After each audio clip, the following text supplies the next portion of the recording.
শতদিন বলেছি, আল্লাহ নবী বলছেন 3 শ্রেণীর মানুষ জাহান্নামে যাবে। তার এক শ্রেণীর মানুষ হচ্ছে মধুমিনুল খামরে, যারা নিয়মিত বিড়ি, তামাক, জর্দা, সিগারেট, গুল, নেশাদার দ্রব্য খায়, পান করে, তারা জাহান্নামে যাবে। একটা ছেলে বলছে, আব্দুল রাজাক সাহেব, আপনি যে বিড়ি সিগারেট সবসময় বলেন, তো বিড়ি সিগারেট হারাম, তার দলিল কোথায়? তো দলিল সরাসরি আছে। আল্লাহ রাসূল বলছেন, মাসকারা কাসিরুহু ফাকালিলুহু হারাম। যেই জিনিসটা বেশি খেলে বিবেকের ক্ষতি হবে, তার কম, তার একটা কণাও হারাম। তো তাহলে তোমার 50 বেড়ি, হাফ কেজি বেড়ির মশলা খুলে একজনকে খাওয়াইয়া দিতে দেখি। হাফ কেজি জর্দা তুমি একজনকে খাওয়াইয়া দাও, তার বিবেকের ক্ষতি হয় কিনা? 10 কেজি খাওয়াইয়া দিলে যদি বিবেকের ক্ষতি হয়, তাহলে তার একটা কণাও হারাম। আল্লাহ রাসূল বলেছেন, এক বাক্য বলেছেন এমন ভাবে, কিয়ামত পর্যন্ত সারা পৃথিবীর সব জায়গাতে চলবে। কাজেই হালাল রুজি খাবেন, আর জরুরি প্রয়োজন ছাড়া কোথাও বসবেন না, আর পরিবারের উপরে খুব শক্ত, খুব কঠোর হতে হবে।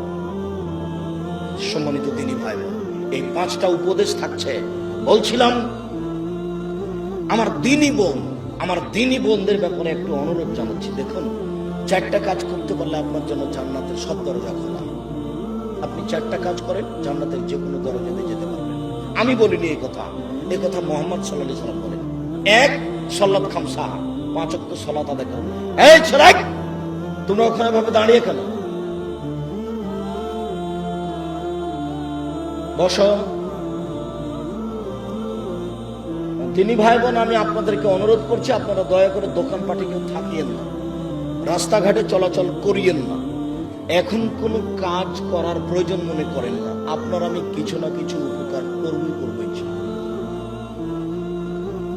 আপনিও যেমন কষ্ট করে এসেছেন, আমিও তেমন কষ্ট করে এসেছি।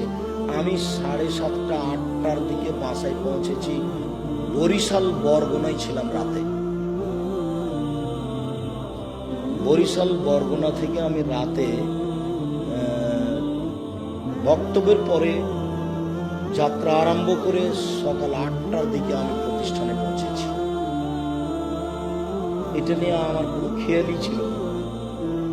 এশার সালাতের পরে